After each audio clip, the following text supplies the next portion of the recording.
Hello friends, how are you. उम्मीद है सब स्टूडेंट्स एंड सब फ्रेंड्स ठीक होंगे।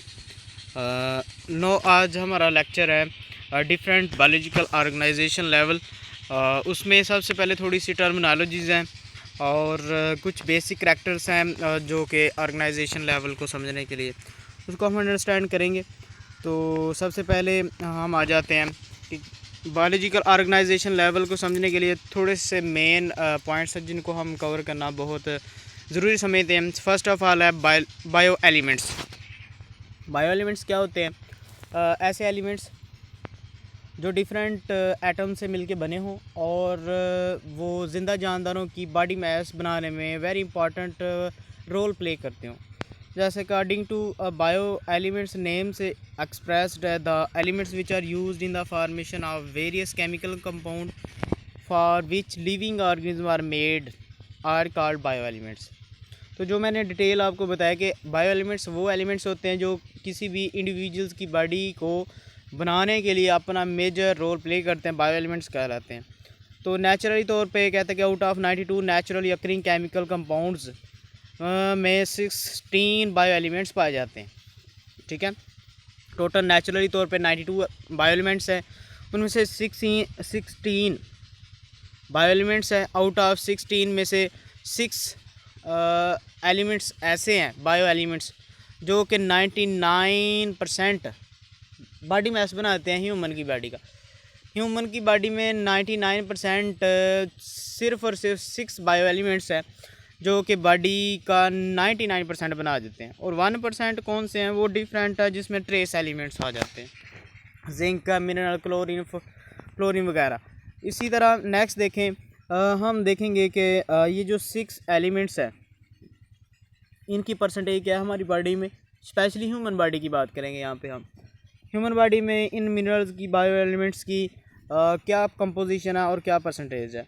फर्स्ट ऑफ ऑल ऑक्सीजन देखें तो ऑक्सीजन का वेट हमारी बॉडी में, इंसानी बॉडी में बेटा होता है 65.0%, यानी 65% पाए जाते हैं। इसी तरह carbon 18%, hydrogen 9%, nitrogen 3.3, calcium 1.5 and phosphorus 1.0। तो उसके बाद कैल्शियम, पोटाशियम और सल्फ़र और सोडियम, इनकी डिफरेंट कंपोजिशन, और मैग्नीशियम, क्लोरीन वगैरह। तो इससे नीचे ट्रेस एलिमेंट्स कौन से जो 1% बनाते हैं, उसमें बोरान और उसके बाद है chromium, cobalt, copper, fluorine, iodine, iron और मैग्नीशियम, मेलबोडियम और सेलेनियम, सिलिकॉन, वैलेडियम और जिंक वगैरह। तो these are the overall composition of bio elements which is present in human body. Next देखें बायोलॉजिकल ऑर्गेनाइजेशन में बेटा, सबसे पहले हम जिस एनवायरनमेंट में रह रहे हैं उसे कहते हैं बायोस्फीयर। बायोस्फीयर होता क्या कि ज़मीन से लेके ओजोन लेयर तक डिफरेंट मिक्सचर ऑफ गैसेस का एक लेवल कह लें, एक सिस्टम कह लें जिसके अंदर डिफरेंट गैसेस पाई जाती हैं। मगर इस पूरे सिस्टम को बनाने के लिए बेसिक एटम, बेसिक करैक्टर से बेसिक पॉइंट से हम चलते हैं। जैसे कि एटम्स, फर्स्ट ऑफ ऑल कोई भी एटम है तो एटम जब आपस में मिल जाते हैं तो वो मॉलिक्यूल बन जाते हैं। जैसे कि ऑक्सीजन की बात करें, 2 ऑक्सीजन हो जाएंगी तो डाइऑक्साइड हो जाएंगी, साथ वो मॉलिक्यूल भी बन जाएगा। और डिफरेंट मॉलिक्यूल्स आपस में अटैच हो जाएं तो कुछ छोटे मॉलिक्यूल बना देते हैं, कुछ बड़े मॉलिक्यूल बना देते हैं। और इनको कहते हैं, छोटे हों तो उनको कहते हैं माइक्रो मॉलिक्यूल्स और बड़े हों तो उनको कहते हैं मैक्रो मॉलिक्यूल्स। अब ये मैक्रो मॉलिक्यूल्स और माइक्रो मॉलिक्यूल्स आपस में कंबाइंड होते हैं तो ये सेल बना देते हैं।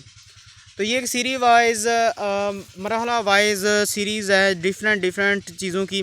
तो बट ये लेवल हम आगे डिटेल में भी पढ़ेंगे, जस्ट ये चीज़ें आपको आनी चाहिए। अब ये सेल्स आपस में कंबाइंड होकर मुख्तलिफ फंक्शन रोल प्ले करते हैं तो ये टिश्यूज़ बना देते हैं।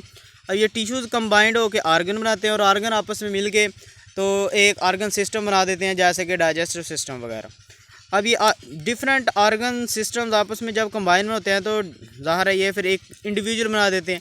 जैसे कि हमारी बॉडी में digestive system, respiratory system, nervous system और रिप्रोडक्टिव सिस्टम और इसी तरह बहुत सारे सिस्टम्स हैं।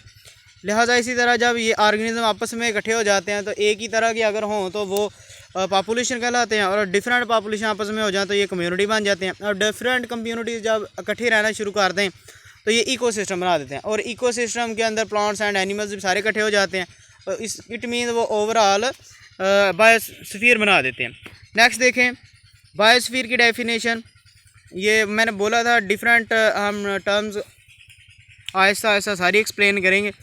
तो कहता है कि बायोस्फीयर क्या होता है, that part of earth inhabited by living organism including both living and non living things. Biospheres क्या होती हैं, कहता है कि जानदारों का रहने वाला एक ऐसा इलाका जहाँ पे जानदार और बेजानदार दोनों इकट्ठे रहें, और ये बायोस्फीयर कहलाता है। इकोसिस्टम क्या कहता है, community together with its non living surrounding. Communities के अंदर डिफरेंट स्पीशीज़ आ जाती हैं, डिफरेंट स्पीशीज़ इकट्ठी नॉन लिविंग चीज़ों के साथ, जैसे कि एयर, मड और प्लांट्स एंड एनिमल्स आपस में कोऑर्डिनेशन के साथ रहते हैं, तो वो इकोसिस्टम बना देते हैं। नेक्स्ट देखें कम्युनिटी, 2 और more populations of different species living and interacting in the same area. अब कम्युनिटी क्या कहता है कि जब 2 या 2 से ज़्यादा पॉपुलेशंस आपस में इकट्ठी रहती हैं तो एक ही जगह पे, तो वो कम्युनिटी कहलाती हैं, जैसा कि जंगल कम्युनिटी, पाउंड कम्युनिटी वगैरह। उसकी तरह population member of one species inhabiting the same area. एक ही जगह पर अगर एक ही स्पीशीज़ के मेंबर हैं तो वो पॉपुलेशन कहलाएंगे, जैसा कि स्टूडेंट्स ऑफ क्लास बायोलॉजी। उसके बाद है कि human population on the earth, just एक ही पॉपुलेशन, एक ही स्पीशीज़ को आप फॉलो करेंगे तो वो पॉपुलेशन कहलाएगा। स्पीशीज़ कहता है very similar potentially interbreeding organism, same category के डिफरेंट सेम कैटेगरी हो बट डिफरेंट इंडिविजुअल्स आपस में वो स्पीशीज़ कहलाती हैं। बट मेन प्रोसेस है कि वो आपस में सेक्सुअल कॉन्टैक्ट्स रख सकते हो, और मेन करेक्टर जो है कि जो सेक्सुअल करेक्टरिस्टिक्स और सेक्सुअल आपस में इंटरेक्शन की वजह से जो ऑफस्प्रिंग्स पैदा हों, उनमें भी ये एबिलिटी हो कि वो नेक्स्ट जनरेशन पैदा कर सके। Those are called species human species, plant species, animal species, हर एक स्पीशीज़ के अंदर ये करैक्टर होना ज़रूरी है, अदरवाइज़ वो स्पीशीज़ काउंट नहीं होगी। मल्टी सेल ऑर्गेनाइजेशन में आ जाएँ तो कहता है कि an individual living thing compose of many cells. हर वो चीज़, हर वो जिंदा चीज़ जिसके अंदर मोर दैन 1 सेल्स और million trillion multi cellular organism कहलाएंगे। इसी तरह ऑर्गन सिस्टम कहते हैं 2 और more organ working together in the execute a specific body function. Organ system के अंदर कहते हैं जब बहुत ज़्यादा यानी मोर दैन 1, 2 या 2 से ज़्यादा, जैसे कि हमारा डाइजेस्टिव सिस्टम की बात करें तो डाइजेस्टिव सिस्टम में बेटा मुंह से लेके एनस तक एक डाइजेस्टिव सिस्टम हमारा कंप्लीट होता है। अब जब हम खुराक मुंह में नवाला डालते हैं तो याद रखें उसको ज़बान की मदद से सलाइवा प्रोड्यूस होता है, दांतों की मदद से ग्राइंडिंग, क्रशिंग, और उसके बाद टंग की वजह से उसको हिलाया जाता है, और ओरल कैविटी उसको एक पैसिव डेफिनेट स्टेजेस में डिफरेंट रोल से उनको चीविंग में हेल्प करती है। ओवरऑल इसोफेगस के जरिए स्टमच में, और स्टमच के आगे स्मॉल इंटेस्टाइन, लार्ज इंटेस्टाइन, तो ओवरऑल एक लंबा प्रोसेस होता है डिफरेंट ऑर्गन में। तो ये ऑर्गन सिस्टम्स कहलाते हैं। ऑर्गन क्या होते हैं? Structure normal composed of several tissues type of functional unit. कहता है डिफरेंट टिश्यू आपस में मिलके जब कोई एक स्पेसिफिक फंक्शन करते हैं तो वो ऑर्गन सिस्टम कहलाते हैं। तो ये थी छोटी छोटी डेफिनेशंस और ये बेसिक चीज़ें आपको जो इंट्रोडक्शन के पहले चैप्टर बायोलॉजी में जानना बहुत ज़रूरी थी। नेक्स्ट देखें टिश्यूज़। टिश्यूज़ क्या होते हैं? A group of similar sales of that perform a specific function, it means that the unit of life. कहता है कि जब बहुत सारे सेल्स आपस में मिल जाते हैं, इकट्ठे काम कोई करते हैं, मखसूस काम करते हैं, तो याद रखें वो क्या बना देते हैं? टिश्यू। और ये सेल्स जो कि बेसिक यूनिट ऑफ लाइफ हैं। सेल की डेफिनेशन नेक्स्ट बता रहा है। जैसे कि स्टमच में देखें, स्टमच में 2 तरह के लेयर्स में 2 तरह के टिश्यूज़ होते हैं। कौन कौन से?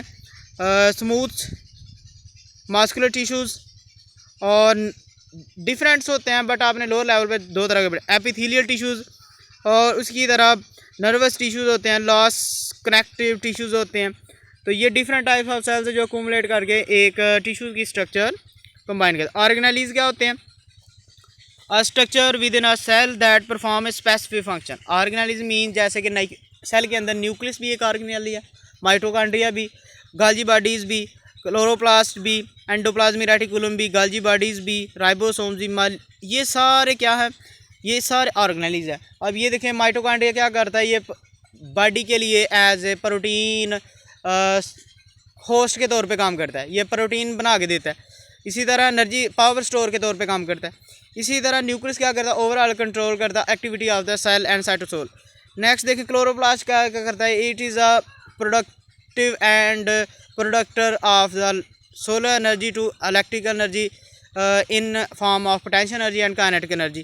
तो दीज आर ये एनर्जी चेंजेस के तौर पे भी काम करते हैं। तो हर एक ऑर्गेनेली का एक अपना ही काम होता है, जिस वजह से वो ऑर्गेनेली के अपने सेल के अंदर होने की एक स्पेसिफिक जगह बना के रखता है। Micro molecules and macro molecules. Micro molecules बेटा जैसे कि नेम से ज़ाहिर है कि माइक्रो मालिक्यूल्स वो मालिक्यूल्स होते हैं जिनका मालिकुलर वेट बहुत थोड़ा होता है। इसी तरह मैक्रो मालिक्यूल्स वो होते हैं जिनका मालिकुलर वेट बहुत ज़्यादा होता है। माइक्रो मालिक्यूल्स की एग्जांपल जैसा कि कार्बन डाइऑक्साइड एंड वाटर, और मैक्रो मालिक्यूल्स की एक दो एग्जांपल जैसे प्रोटीन, स्टार्च वगैरह। इसी तरह ग्लूकोज इसी तरह एक macro molecule. Atom is the smallest particle of an element that retain property of that molecule. कहता है कि ये एटम जो मालिक्यूल का एक छोटा सा वो ज़र्रा जिसके अंदर पूरी एलिमेंट्स की खसूसियात उसके अंदर रखी जाती हैं। इससे नीचे आ जाएँ सब एटॉमिक पार्टिकल जैसे कि नेम ही ज़ाहिर है कि एटम के अंदर जितने भी छोटे छोटे पार्टिकल्स होते हैं जैसे कि इलेक्ट्रॉन जो कि revolve around the nucleus, and nucleus के अंदर प्रोटॉन एंड न्यूट्रॉन पाए जाते हैं। तो दीज आर 3 सब एटॉमिक पार्टिकल्स ऑफ एटम्स। इसी तरह बायोम क्या होता है, biome is a largical regional community primary determined by climate it calls biome. Very important short question यहाँ तक कि बायोम क्या है। इसकी एग्जांपल है ग्रासलैंड और biome, rain forest biome, Tandra, ये डिफरेंट आपको नेम आने चाहिए। तो यहाँ तक था आज हमारा डिफरेंट लेवल ऑफ ऑर्गेनाइजेशन। तो उम्मीद है आपको समझ आएगी। अगर कोई क्वेश्चन पूछना हो तो आप इनबॉक्स में और कमेंट्स करके पूछ सकते हैं। तो यहाँ तक था हमारा आज बायोलॉजिकल ऑर्गेनाइजेशन और डिफरेंट शॉर्ट क्वेश्चन थे। चलें इंशाल्लाह मिलते हैं नेक्स्ट लेवल में नेक्स्ट लेक्चर में। तब तक के लिए अल्लाह हाफिज़, थैंक यू वेरी मच।